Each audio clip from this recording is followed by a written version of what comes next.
ثانٍ وانفجارات كبيرة وهائلة، وربما هذا ما أشار له المسؤولون العسكريون.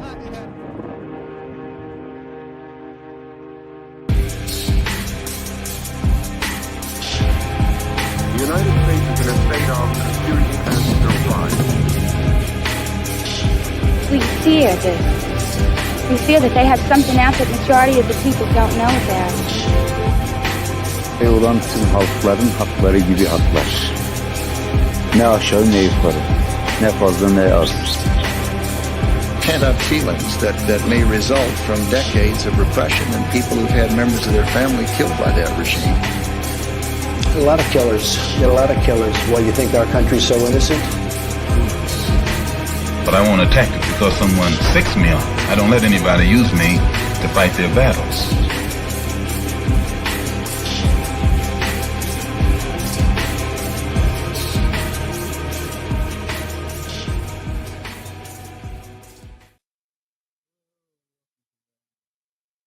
Hello and welcome to Varn Vlog.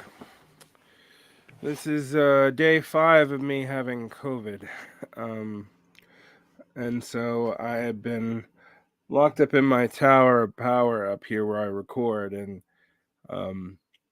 you might notice a difference in my voice.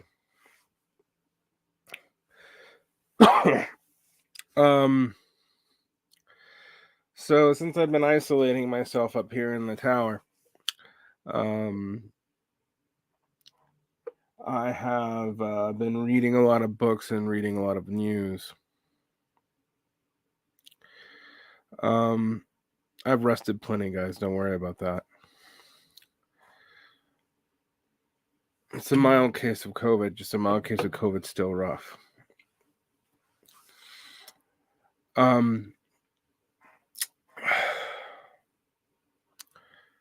Once you've been in isolation and only doing your day job for 5 days, don't tell someone to stop doing something they can do alone. One thing I've been discussing with an ideological friend of me and a longtime friend is that a lot of the left has more or less ceded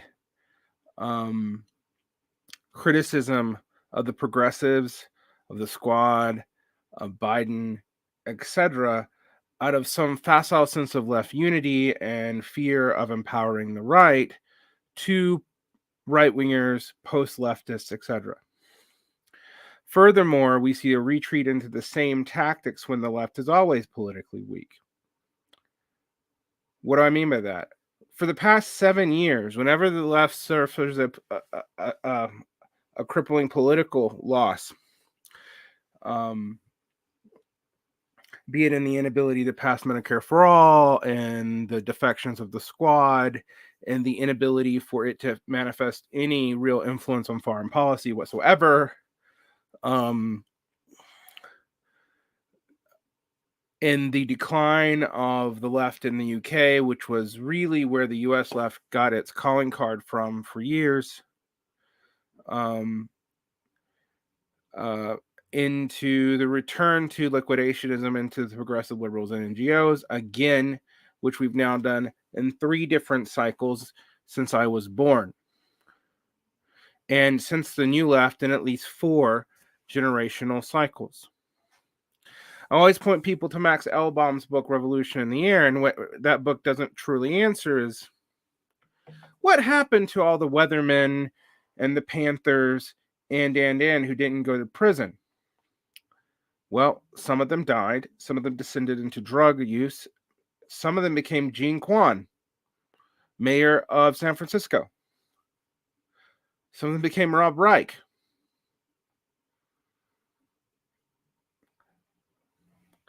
They did not radicalize the Democratic Party with their radical ideas from the 70s. They didn't radicalize the entertainment industry. They didn't radicalize the academy. The massive long march of the majority of leftists went into academia if they had the resources and family backgrounds to do so, particularly after they were able to benefit from the ramping down of the GI Bill in the 70s. And what happened to them? They became the mentors of Barack Obama. In many cases, literally. Many of them endorsed Hillary Clinton. Many of them, despite all the push into the labor movement in the 70s, has had no effect on labor.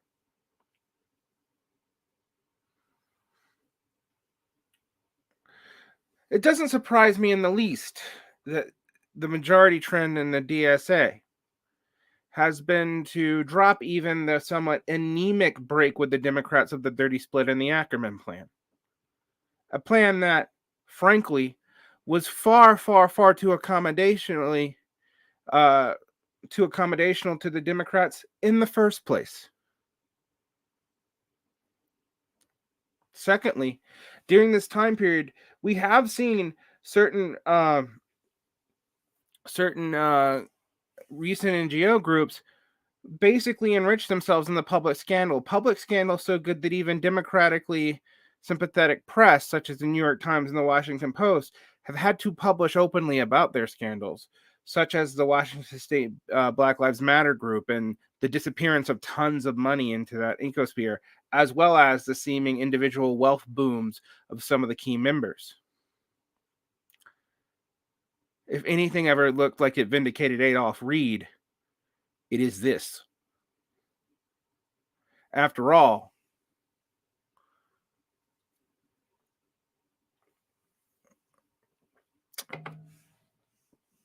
in all these situations, has it not been strange? Sorry, I'm not trying to Dutch angle you here. Has it not been strange that so many of these people have been recuperated into the Democrats? Has it not been strange that so many of these radicals, supposedly in the academy, have actually been in their effective voting, even to the right of the general progressive caucus?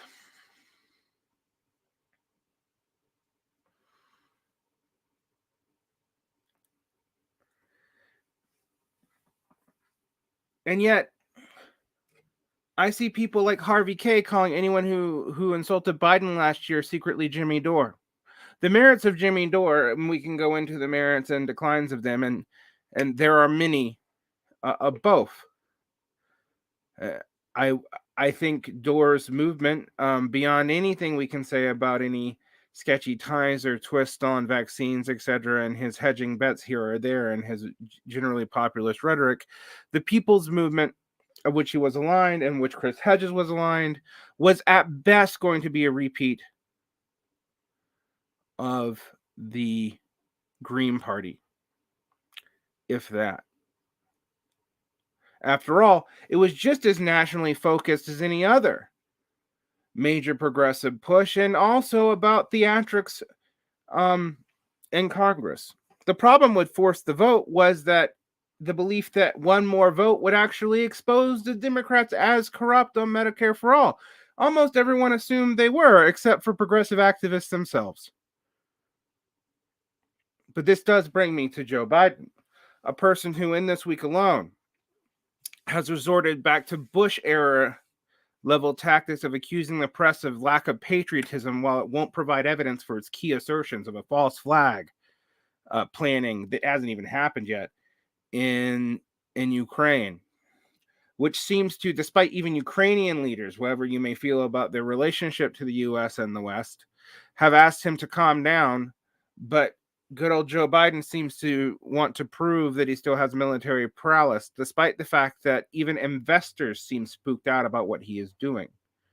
Make no mistake about it, even the bourgeoisie in this is weary about war with Russia. And let's also be honest, war with Russia is highly unlikely. But the fact that Joe Biden must go to such extreme lengths here should tell us a lot. And it is not helping his popularity, but his instincts were formed in the 90s and aughts. After all, he also voted for the Patriot Act. And the return to competence that a supposed long-standing senator was supposed to bring to the anemic and decaying sectors of the U.S. government has clearly not happened.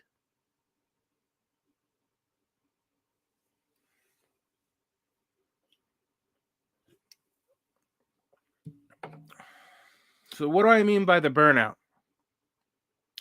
Well, as we've seen, that people highly attached to Bernie Sanders have spun off in a lot of ideological directions, into the post and anti-left Marxists, who increasingly are just reactionaries and are beginning to drop their Marxist pretense,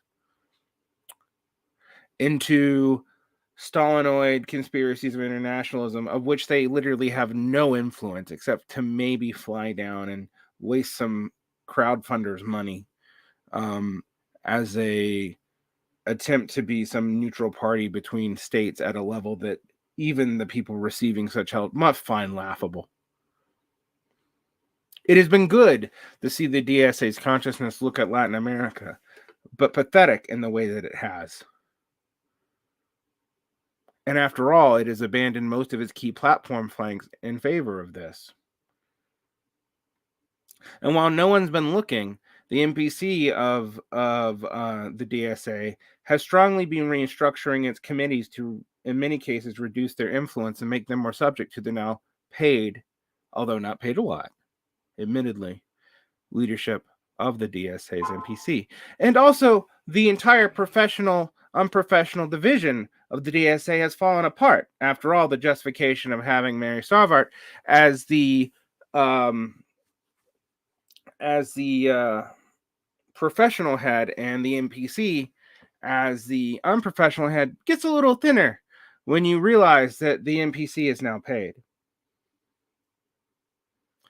Furthermore, from everything I've seen, that despite the boost in numbers in 2021, actual participation in the DSA has declined. And here locally, from local activists, what we've seen has been an increasingly anemic turnout to meetings and Zooms and events. What are all these numbers for? Furthermore, it is clear that at least the majority caucus wouldn't, and the caucus's influence in the DSA was never to be predicted, has sided with a strategy of running low level and likely to lose progressives and protecting them even against the DSA's own generally unified mandates.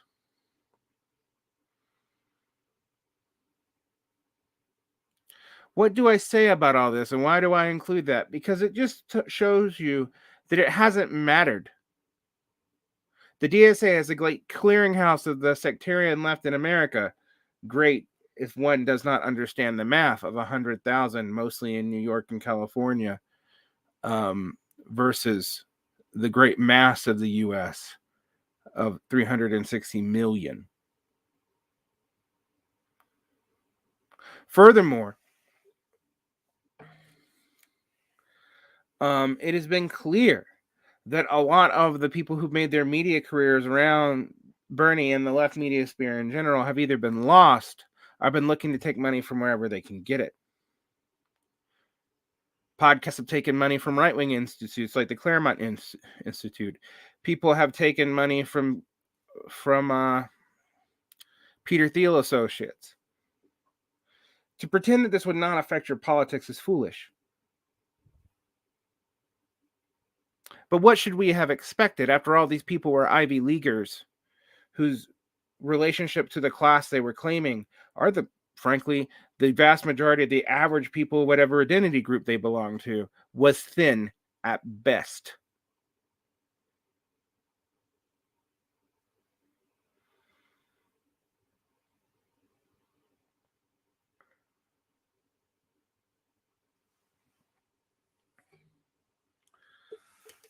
A year ago, this time, I remember listening to Trotsky's podcast as I rocked my dog. I won't out it. I like the individual who did it, and may even one time abandon him to my show. I will say he wasn't an IMTer, so my IMT friends can give themselves a pat on the back.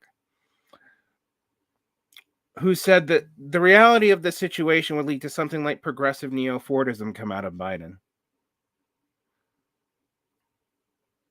Well, what have you got? Anemic neoliberalism is on its dying breath, but politicians cannot give it up.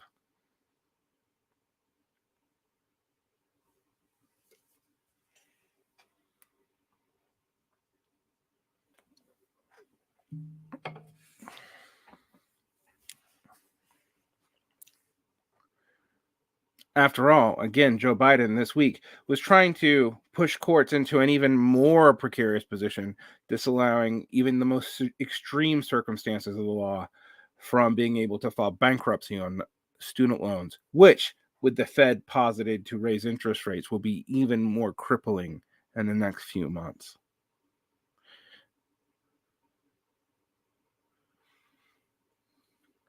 Now, to say I warned you about this, if you listen to Pop the Left or Symptomatic Redness, would be a slight overstatement. I warned people about much of this, but there are many things I did not see. And the fact that the Democrats were as incompetent as they are has been surprising. I have friends who work for the Miami-Dade Democratic Party. So I have a variety of friend groups. I have people who work for the Republican Party here in Utah, too, in my life.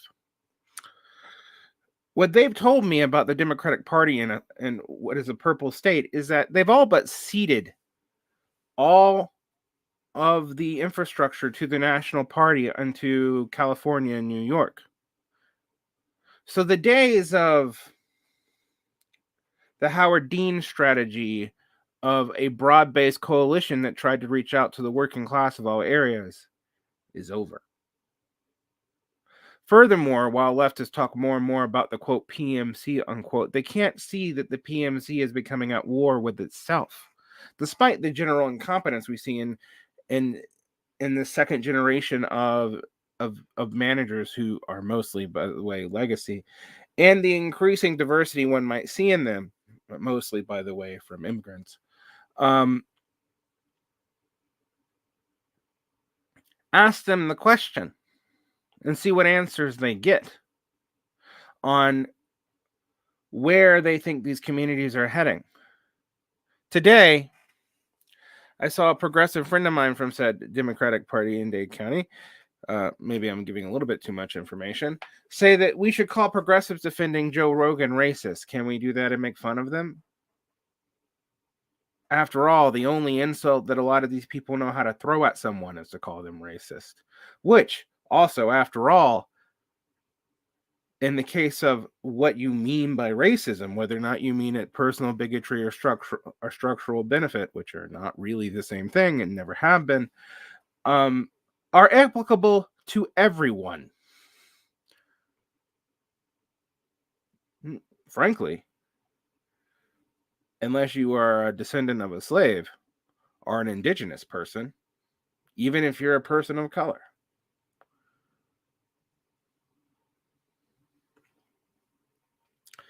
The frameworks here have failed, and they're becoming weaker.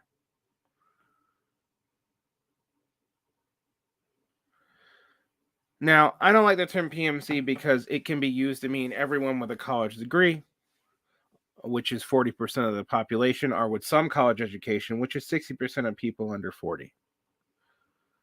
All right. Although that is declining, particularly amongst white people who are increasingly, white men in particular, no longer seeing the purpose in going to college. The economic benefits do not seem clear to them.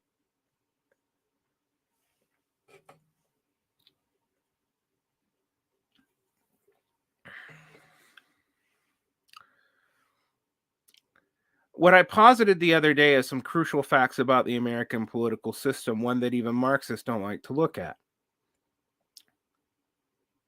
The working class has been historically deactivated since the 1960s.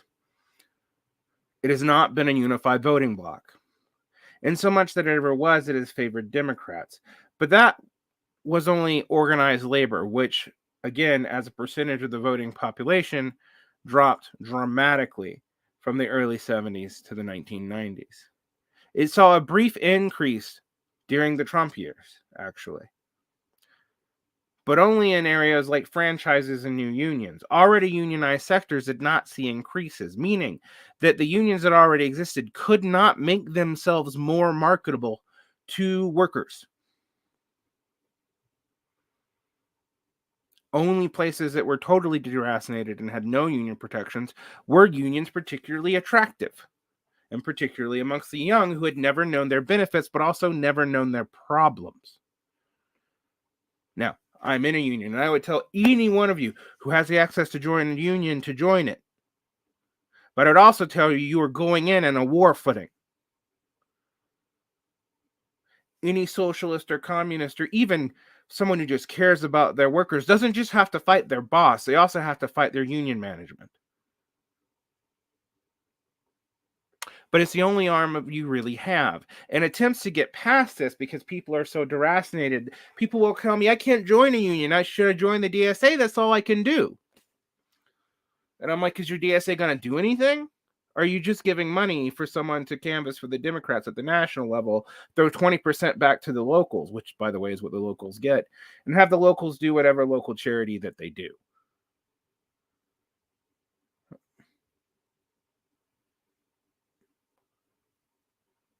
Furthermore, depending on what field that you're in, the unions are overstretched.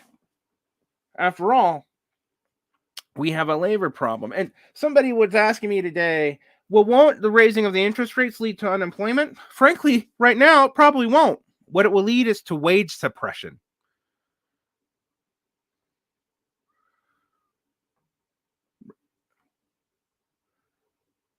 Why wage suppression and not unemployment, you may ask?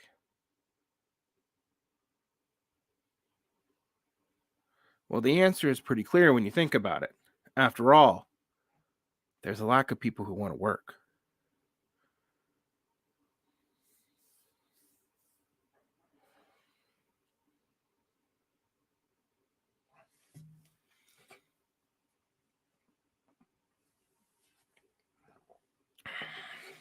Make no mistake about it. The last that has pitched its tent to the squad and the progressives are going to lose in the next election. Maybe not as bad as they could, but bad. And with the looming interest rate raise of even 0.5%, which tells us, if 0.5% interest rate equals a Volcker shock, how many profits are actually in the system?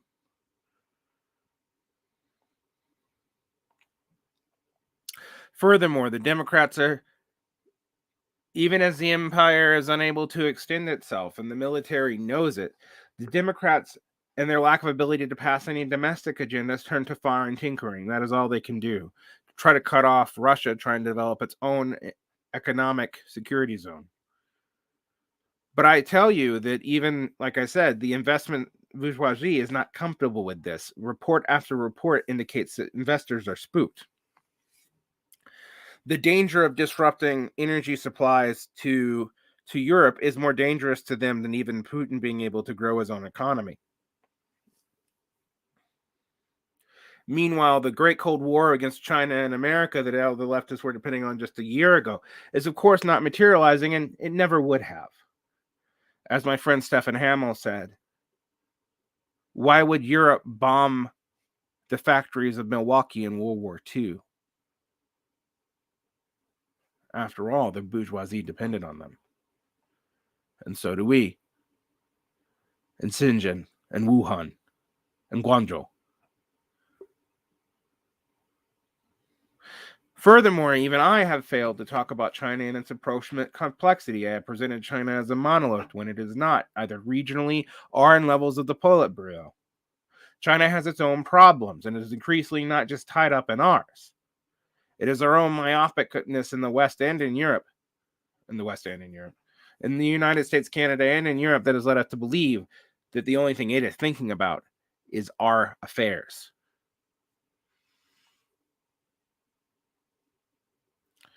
When you say unions have not negotiated with workers anymore, they just negotiate for them, you're correct. And actually, even non-oppositional negotiation is what most unions use.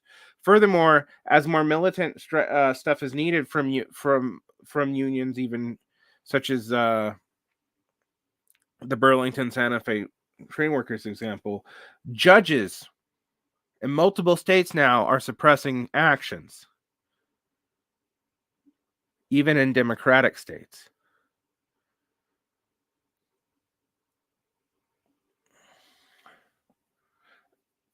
Labor tensions are developing everywhere, but with no one to represent them. That is true in the West, that is true in China, that is true even in India.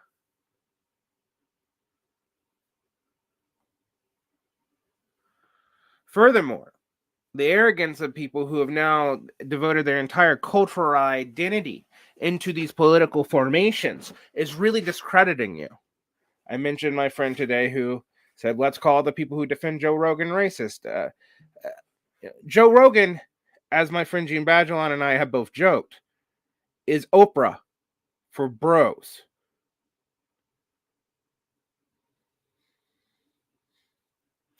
Yes, he is increasingly pulled into a conspiratorial world. I mean, he's now exchanging regular emails with Alex Jones, according to Alex. I don't know how much you can trust him, but maybe you can. Alex, of course, uses this to spin narratives about libertarian philosophers who as somehow representatives of Democrats, but that is neither here nor there. The point is that Joe Rogan has an army of uncommitted. And if you were to kick him off Spotify without blocking him from podcasts, his audience would actually likely grow. For the dependence on Spotify actually lowers his ability to be downloaded, as it puts him on only one app. But this culture war, as I said in the beginning, is more of a sign the Democrats don't have anything to do, and those loyal to them have no other imagination. They can't be bothered to be consistent or even look at their own problems. Their own problems are manifold. They will be crushed in the next election. My frenemy who inspired this whole thing, chastising me for being too mean to people like Jimmy Dore and Amy Therese, who I will not stop being mean to, as at least Therese continues to flow into the hands of people like Curtis Yavin. We do have to be clear about why this became popular.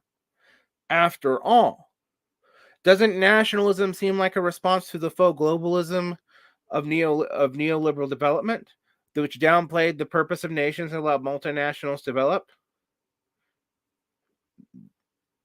That is superficially true, but shows that you did not really know what neoliberalism was, and in fact, you relied actually on neoliberalism's ideological gloss about itself. Because neoliberalism has never been an anti-national force. It has only used that as a means to weakening labor pools and moving money around the globe and financialization.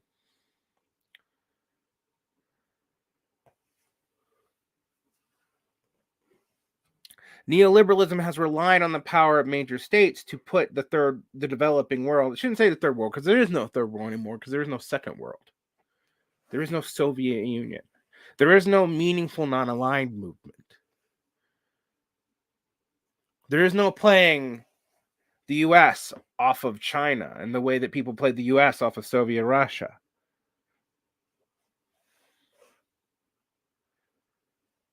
Oh no. That is not my point. My point is deeper. My point is that largely because we've been feared of being seen as right-wing, we haven't been honest about these problems and how significant and deep they are. And mind you, that these Democrats losing will lead to Republicans taking over. Sure, Stephen Breyer's retiring, so they won't get the Supreme Court. But what does it matter now?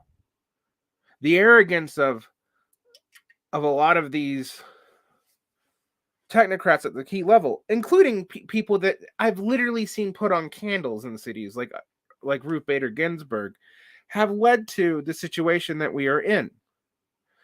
And then instead of dealing with that, you know what I hear liberal podcasters do who are representatives of liberal elite opinion? Because these are not people who are paid for by the Democratic Party. They're just people who run atheist podcasts. Talking about how voting for Hillary would have changed anything, as if during the 2016 election, the Democrats were ever going to take the Senate.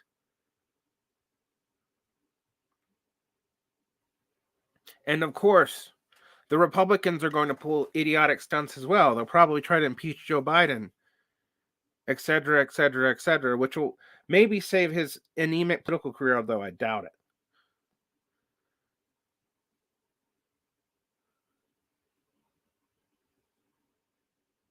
But it will embolden these people back to the position in which they were in, back into their activist mode. It will wake up the people in the academy who will start caring about politics again, even though everything that they supposedly cared about did not really change under Joe Biden.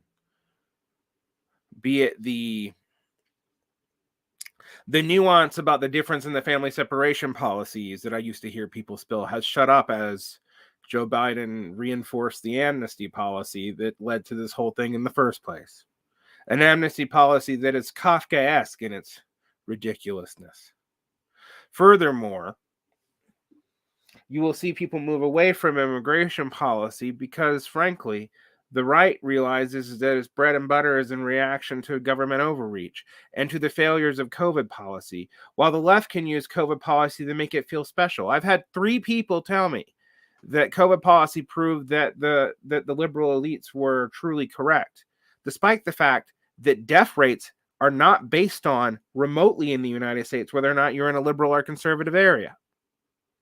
The best predictor of death rates from COVID is the general age of your population. So, of course, Florida, retirement center for a whole lot of the country, is going to be high. But if you look at places like Utah, which have been used as, which have never passed COVID restrictions past the first month and never had formal lockdowns past the second week, and I know because I live here, their death rates are lower than that of Oregon, California, or Washington. I don't say this to tout Utah. Utah's policies have been kind of a disaster. I say this to say that there is truth to people pushing back on the lockdown policies. They didn't work. Now, maybe they would have worked if we had absolute lockdowns in the first weeks. But then we would have not had to listen to the WHO's own advice to do so, because we would have needed to lock down our borders.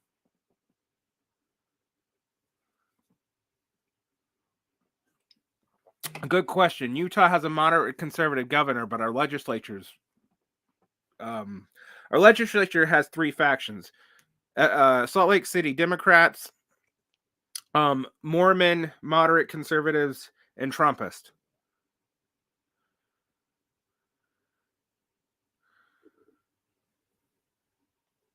Hospitalization rates were about normal. Here's the problem. There's no place on earth, barring China, that probably could have kept hard lockdowns for months and months at a time. Traditional quarantines are 40 days. That's about as long as most people can take. The left just being in denial and making it sound like it's access to resources and thus like private rooms and stuff like this has totally not dealt with the side effects and knock-on effects of this on people who live in multi-generational families, even though they talked about COVID infection rates. This, by the way, is probably the largest driver of Latino families into the Republican Party. That and fears of socialism in South Florida.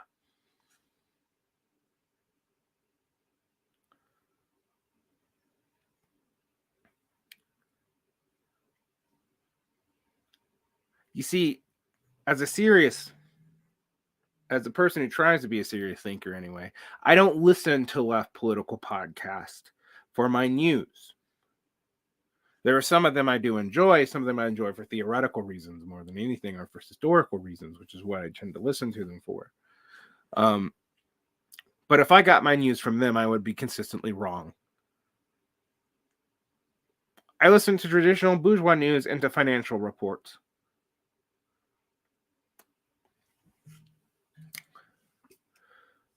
And to the people I know.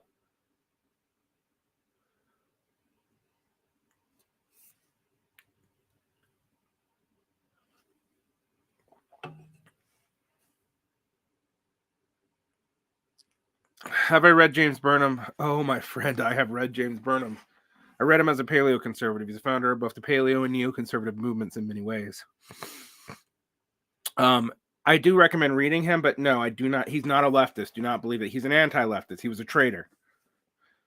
He also, if you read his book, The Modern Machiavellians, which you should read Paul Maddox Sr.'s review of, pretty much thinks that the Italian fascists, or at least their intellectual leaders, were more or less correct about where things were headed.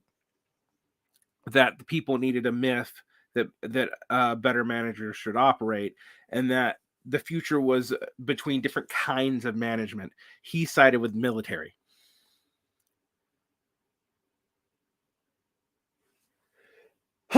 Excuse me, still have COVID.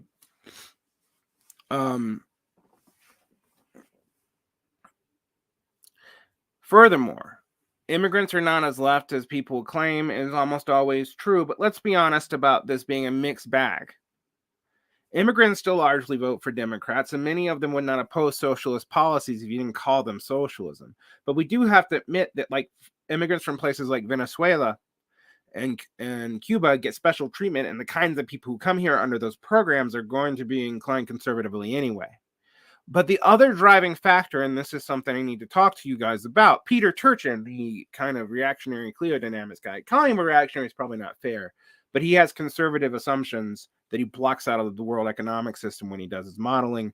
We're going to release a show on Mortal Science about him. But Peter Turchin's actually largely correct, in my view, about American politics after the post-war social compact. With the working class largely deactivated and fractured, and with its institutions declining and going away, whether those institutions be unions or frankly even churches.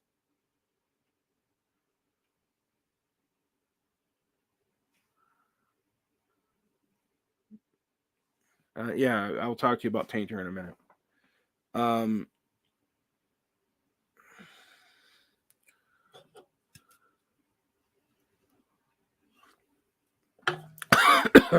Yes, for people, I am very sick. With those working class institutions largely gone away, both radical and conservative, frankly, the churches increasingly are not a bastion of the quote working class. And with proletarianization extending to areas that were not traditionally part of the working class, one of the ironies of America is that proletarianization takes up about 80% of the population, in which we are all subject to wage relations. We all also offset this proletarianization by the structuralization of capital, and this is what I'm going to the other key factor. Capitalism in the developed world has been diffused over the 20th century. It has not gone away. There are still capitalists, but they're more able to hide because they are not the people who run or even directly own businesses at the upper levels. Right? This is the rational core of the PNC thesis that I don't reject, that I wish people would look at.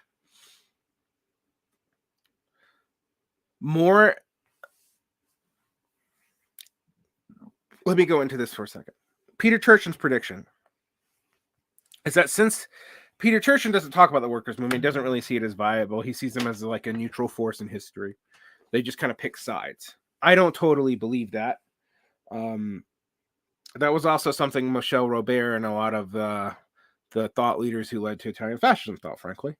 But what I will say is that after the decline of working class institutions and their formalization in the 1920s and 30s into the Democratic Party, and then their de-radicalization in the 50s through both the Red Scare and the post-war social compact, people don't look at these two things together. The post-war social compact made it look like capital could be corporatist. And by that, even though there's no corporatist tradition here, corporatist does not mean rule of corporations exactly. It means the classes incorporate. We don't have an organic history of that. But it actually did exist in the post-war social compact, and it's something that most of the left and most of the right actually advocate for without realizing they're just advocating for different parts of it.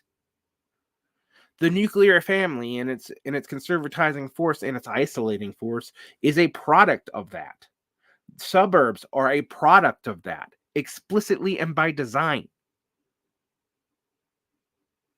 But what is also a product of that was complicit labor unions, but ones that did get private welfare through Fordist policies.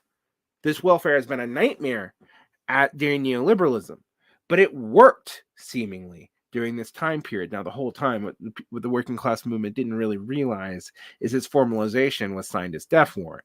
And between that and Taft-Hartley, it had lost its ability to operate independently. And even now, unions will just listen to judges.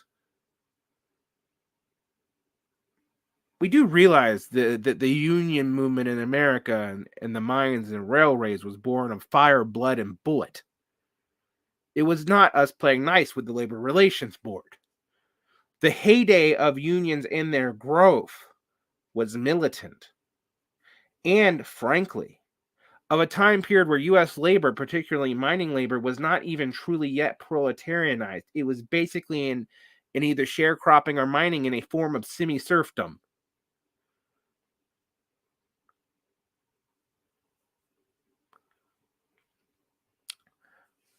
But what we've seen is the proliferation of small business owners with the gigification of the economy. Right? One trend that needs to be talked about when we talk about racial demographics is actually the cross allegiances of both are different. Whereas federal employers were much better about actually following non-discrimination rules, thus actually allowing for a bunch of middle-class jobs to be prepared for high school and community college graduates in the Black community. They did not actually readily open themselves to the Latino community because most of that community did not speak the necessary language to do government work. So what did those people do? They became either off-the-books laborers, indigent laborers, or open small businesses when they were legally able to do so. And while small business owners have been somewhat aligned to the Democratic Party, as I mentioned, regionally this varies greatly as the interest of the bourgeoisie in that area goes up and down. Since the derationalization of middle class and working class institutions, what has filled in the gap is allegiance to different sectors of the quote middle classes. By that I mean the petit bourgeois, managers for the state, academics, independent contractors and professionals who are also kind of petit bourgeois and they operate on their own or in small firms, and who tie themselves to either the petit bourgeois and the heavily resourced, or what we really should call commodity producing sectors of the United States, which is mostly actually in the Sun Belt. It is not in California and New York. Those economies are largely based off finance and the dollar, which is also why the independence movements around those areas are a joke. The moment that those areas would leave the United States and were no longer dependent on the United States dollar, their economies would collapse. So you had a Black middle class largely dependent on the public sector and thus aligned actually with liberal developmentalists. You had a working class that was deracinated and not saw its interest in nobody, or if it had interest, only in the immediate economic and cultural interest of its region, meaning that, well, if the people from New York are starving us out, because again, I keep telling people, apply imperialism theory in your own country, not just between countries. All right? When you hear the blue staters do this taxes thing, as I say blue staters because I've heard it for 20 years now, that the red states are parasitic. They only receive this tax money because the red states are where failing production is, where cheap labor is, and also where military bases are. The money that goes to those states either goes into agribusiness or into the military, not even into the average person's production. So the average red state voter is not on the dole. And in so much that they're actually tied into military Keynesianism, something that neither party wants to touch because it would destroy the remnants of both economy outside of the major cities.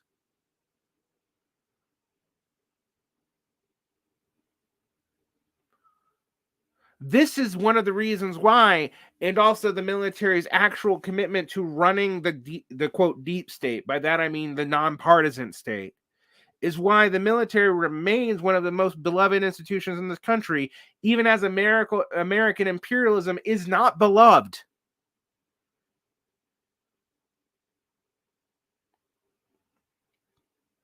But that makes fighting American imperialism rather difficult, which was part of the point. It's the same reason why the British made sure to include all the Scottish in the fucking military leadership. Read a book, it's by a conservative, it's called Cultures of Defeat. It talks about this planning strategy. The Americans learned it from the British Empire, just like we learned our moves from sheriffs, who are locally elected and somewhat independent, into police, All right. The first police forces weren't slave gathering things, although that was some of the first people who became them. The first police force was actually in Ireland. When, during whatever series of imperial wars Britain was debarking on, they had to instigate a constable to stand in for the military in Ireland. That was the model in which the American police grew out of.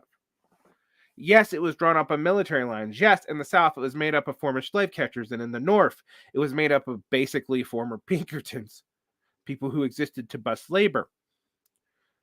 But the entire model was based on an occupational model, one that the U.S. applied to itself after the Civil War, particularly to protect the interest of developing capital during the Long Depression, the period of U.S. history that I bet you know the least about.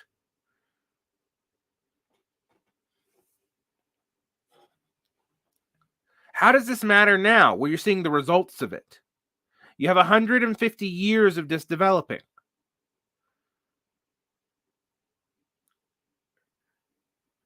And people who have now lost their civic identity, which, by the way, this was also designed. During the secularization period of the 60s, people realized that a lot of the institutions that were holding American life outside of work together were leading, and that led to people around both the Nixon party and the Democrats who start breaking up the fact that the political parties in America were largely voter-based but empty institutions. They had never been mass parties and never would be.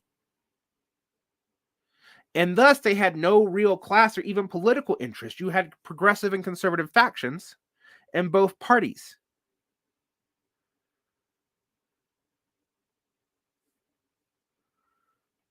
Furthermore, the inculcation of certain ethnic groups into certain parts of the system was done deliberately as well. As people point out, getting the Irish into the police was a deliberate choice. It was community policing. And again, the language barrier actually largely kept Italian Americans from being able to do this. And so you see, it took longer for Italians to become white. That changed later. But that's neither here nor there.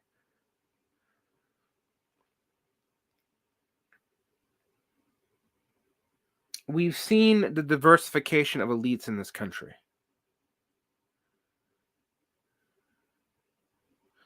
Yes, it was kind of said Rob Bryson's contribution. We've seen that hasn't mattered.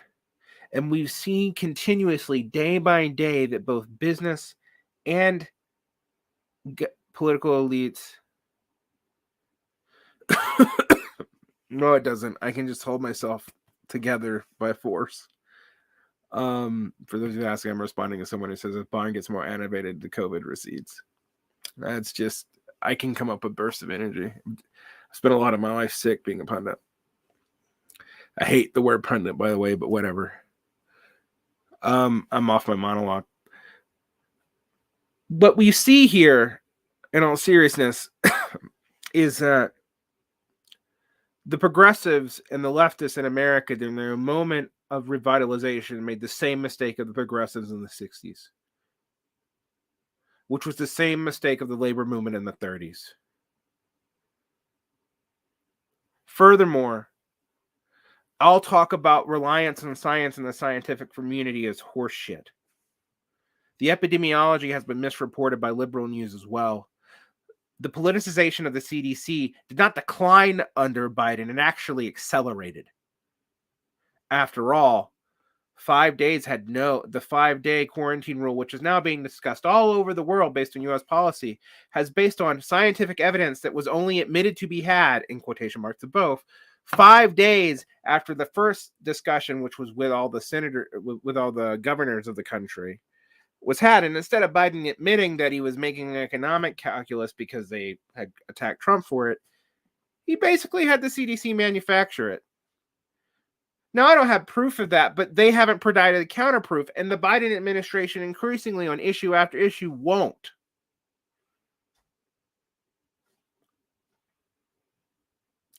It's Bush era style lies. The reason why I say Bush and not Trump era is because Bush had the complicity of the press more after 9/11, and Biden has too, but has been really, really upset that it's not as thorough as he wants. They keep on getting caught backtracking and being inconsistent, or calling people unpatriotic when they ask them hard questions.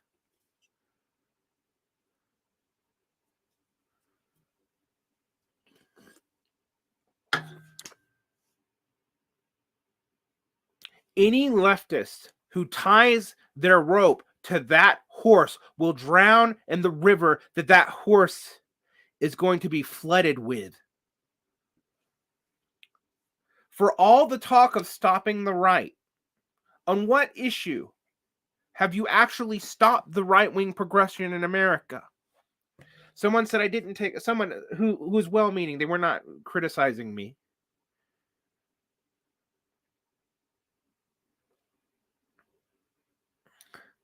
That I didn't take the threat of autocracy in America seriously. Oh, I very much do. I don't think autocracy is solely going to come from the right, though. I think we're headed for it regardless.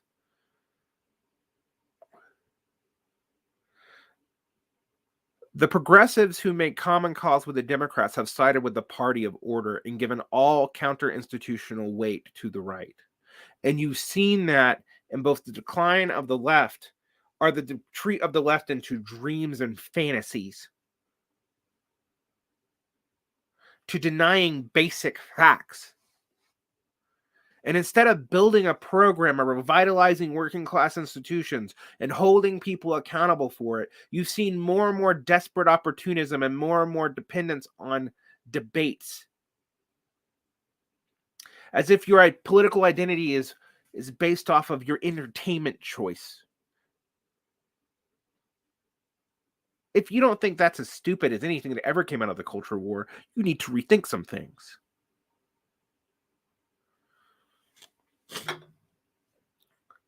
The debates between former TYT employees and former Air America employees are not what is driving American politics, you dipshits.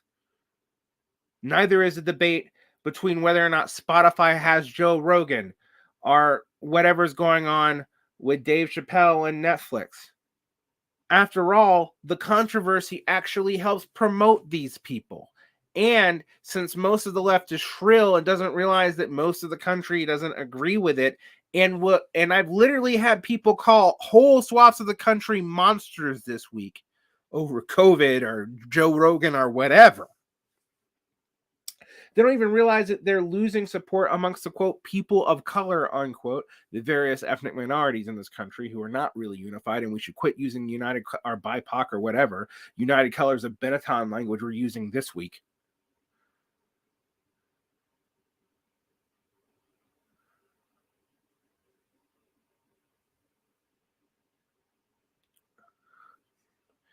The Democrats are the party of order, but they can't deliver order because the party of order never can. It is always divided against itself, as the bourgeoisie and its professional lackeys always are. But there's nothing to fill in the void. The professional left didn't rebuild the institutions. Instead, it ran towards a Bern-Out-like strategy for a senator from Vermont, and with delusions about what was going on in the UK. Delusions that has basically killed the UK left. Now, I know that most people who come here already agree with me. That's why you're here. That's the problem with political media, right? If you were, and I can flatter you by calling you brilliant, I can do, the thing that everybody does, from Alex Jones to really to even like Sam Cedar, make you feel smart because you identify with me, the smart person. But I'm not here to make you smell smart. And I'm not here to claim that I'm the smartest person in the room. What I've been telling you now for a year is that there are no adults in the room. That these culture war battles are a distraction. That even complaining about the culture war battles Because if you do it enough, you get sucked into the cycle of triggering the libs again. Because, oh, they're all fighting the culture war. We need to stand against them. So I'm going to fight the culture war. Look, I opened up my new Substack. Oh, whenever I talk about culture war shit, which requires people to know nothing and they can be superficially lazy and not understand frameworks or anything, they can just watch TV. Oh, look, I get more subscriptions. Does it change anything? Not a goddamn bit. This is what I push back on my frenemy on.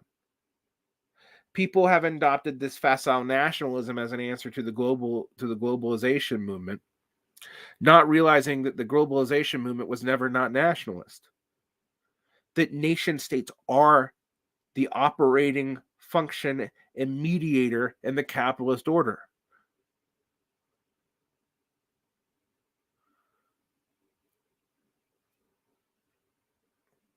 But culture war stuff makes it feel like your choices of consumption really fucking matter. And like you can do something when you can't. And you're being manipulated. And what's funny about this, you don't agree with me on it. I also think there's natural elites. That's cute. See, most people believe there's natural elites because they like to think they're one of them.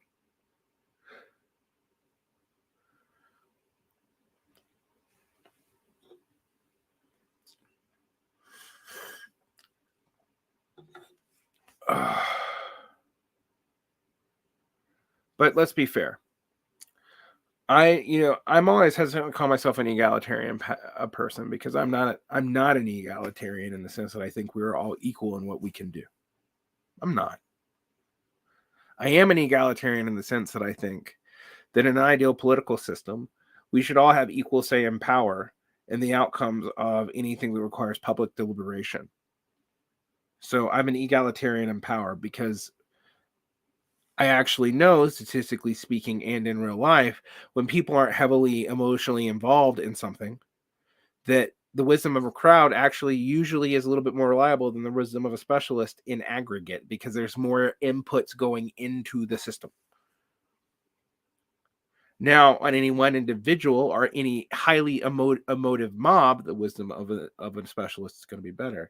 And the specialists do need to help people get the information or get the skills or whatever. But I think people politically hoarding that, and thus any non-political egalitarian thing, leads to increasingly incompetence ruling.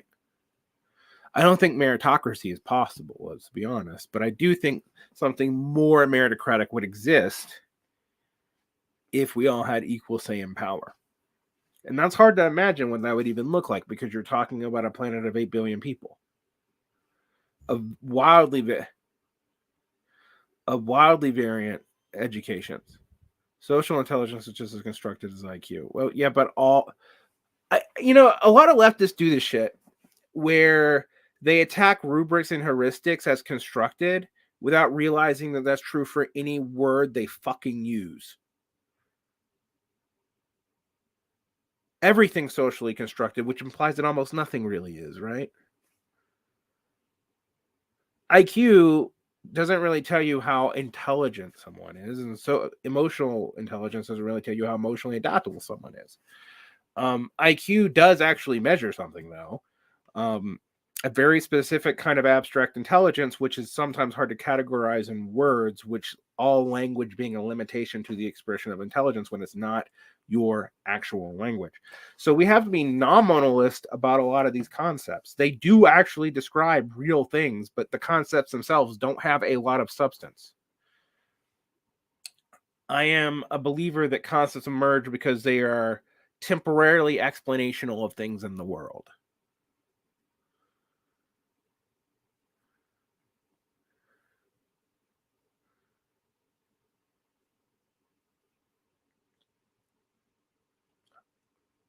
Yeah, but also, as with beauty, it's changeable, fungible, and alterable. It's just harder. Some people have to do more work to change it.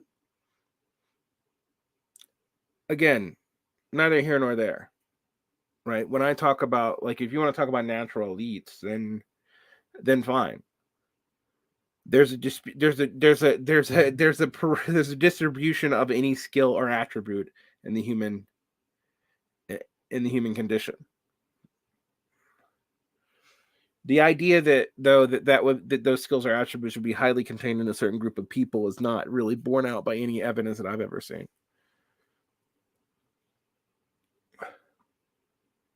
For example, there were studies for years and years in psychology that said smart people and rich people also tended to be more beautiful. Not factoring there's a bunch of compound factors in that, as in our beauty standards is often literally set by culturally what we think smart and rich people have. Straussian doesn't mean Strasserite, Bohr. It's okay. I think it's referring to Leo Strauss, the American liberal philosopher, founder of neoconservatism, who also believed in a hidden natural elite. Anyway, the long and short of it is that anytime we hitch up our there's a couple of things I want to point out to people, though, before I get into this. Let's say we did build a working class movement, a real one. Let's say we also built a leftist movement that was meaningful and viable. There would be some overlap between it, but they would often be at odds even there. All right. The reason why Marxists have historically held to something like the merger program, and the reason why I don't talk about the merger program now, is because the merger program requires someone to build the workers' movement, and the workers' movement has to be independent of the socialist movement for it to merge. The socialist movement is a movement of ideas. Those ideas emerge from material places. They do. But the people who often have the capacity, time, and ability to develop those ideas are not necessarily the same people who those ideas are for.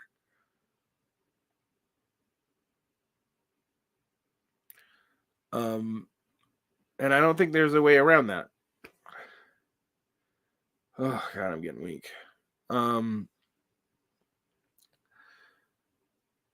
But you should not be developing parasocial relations with bloggers who hate or love the squad. You should realize, though, that the squad is stuck in the same electoral politics as the Progressive Caucus, and that AOC is just as likely historically to be at the 1980 point of Nancy Pelosi. Furthermore, we have to be realistic that the Democrats are a weak and sclerotic party.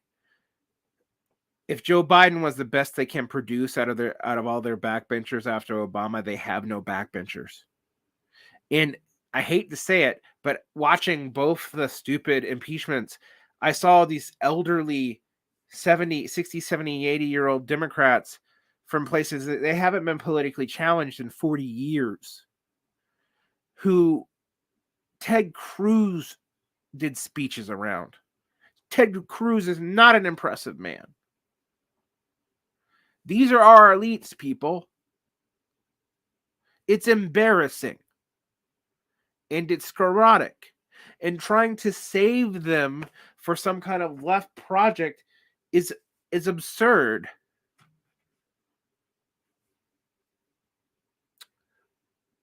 I know I'm speaking to the choir here. Oh, this is a good question.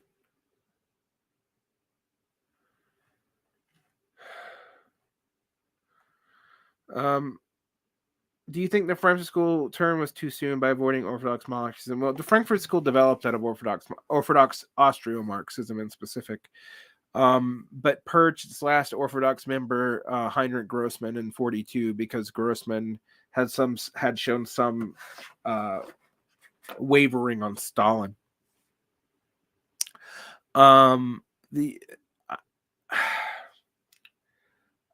I think by and large, all the Marxists in the 1950s, not just the Frankfurt School, believed in the administrative state, and that the state capital had followed the projections of Bernstein, Hilferding, even Kautsky, and even Engels, and the structuralization of capital into the joint stock company being a foundation for socialism.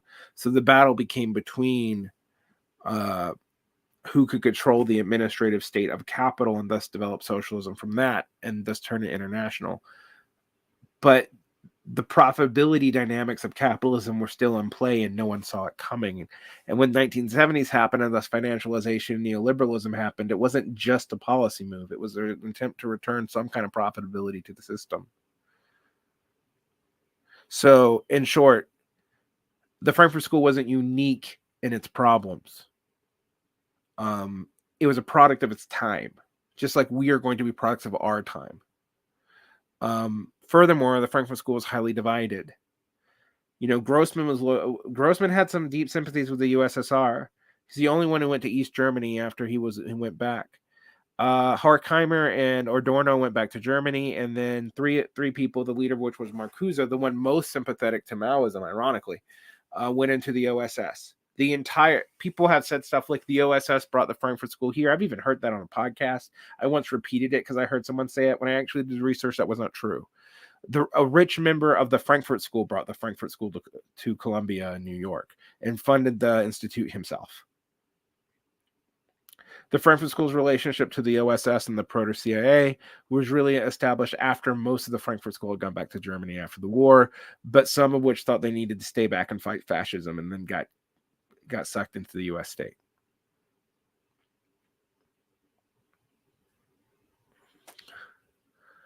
Furthermore, I would say Orthodox Marxism had its own crisis because 1920 should have destroyed capitalism. But that's because Marxism was necessarily incomplete, and the orthodoxy of any Marxism before we had all the mega works was frankly just not there. We could not develop an orthodoxy off the thought of Marx. We didn't have all the thought of Marx. Nobody did. After all, Marx didn't publish most of it.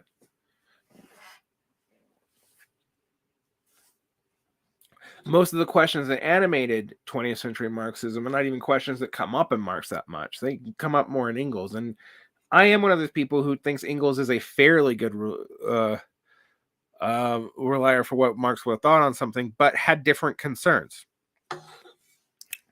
In Marx's biography, it's pretty clear that Marx formed out almost all foreign policy stuff to Engels, and Engels was usually correct and good on stuff. And he wrote some really interesting stuff on the United States, by the way. But there's stuff he got utterly wrong, like the Hungary Poland shit. And to be fair, he had bad sources himself. You're only as good as your sources. But Marx basically trusted Engels on the actual politics of political economy more than he trusted himself. All right, well, that's the historical tidbit for the day. The one thing I will tell you, though, which Marx do you make like orthodoxy out of? Everybody claims to be an orthodox Marxist.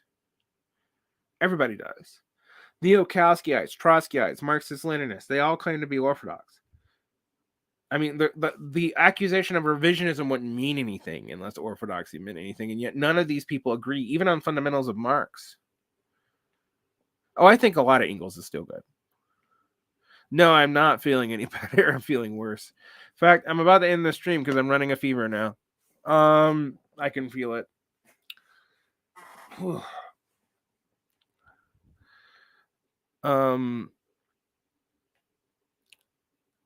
My point in all this, though, is we can't cede criticism of these incompetent Democrats to any one political faction for fear of being seen as right-wing, because our interests aren't in their interest. They're just not. And right now, most of the elites of the United States are failing systemically. And it's not even because they're stupid. There's larger things going on.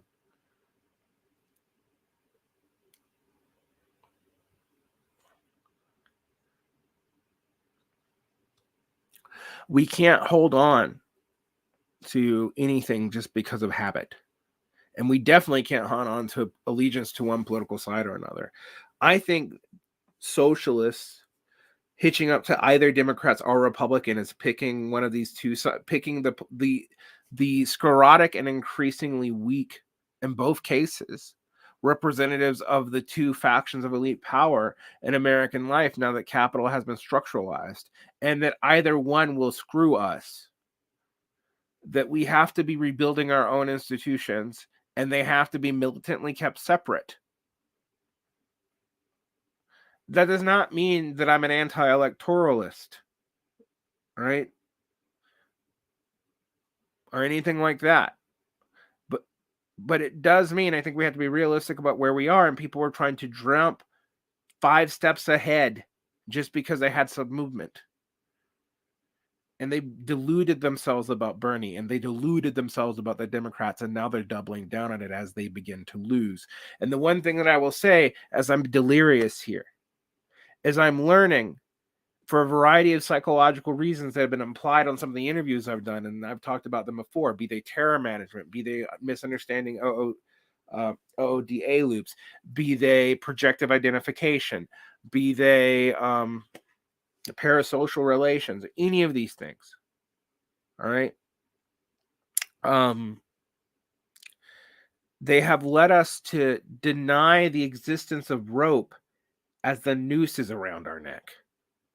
And what I'm learning is that's not unique to the left either. That's a general phenomenon of American life right now.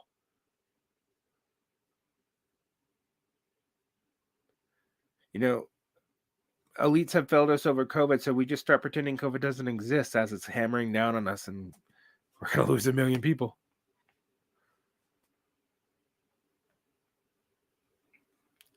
I mean, just sit that with you for a second, all right?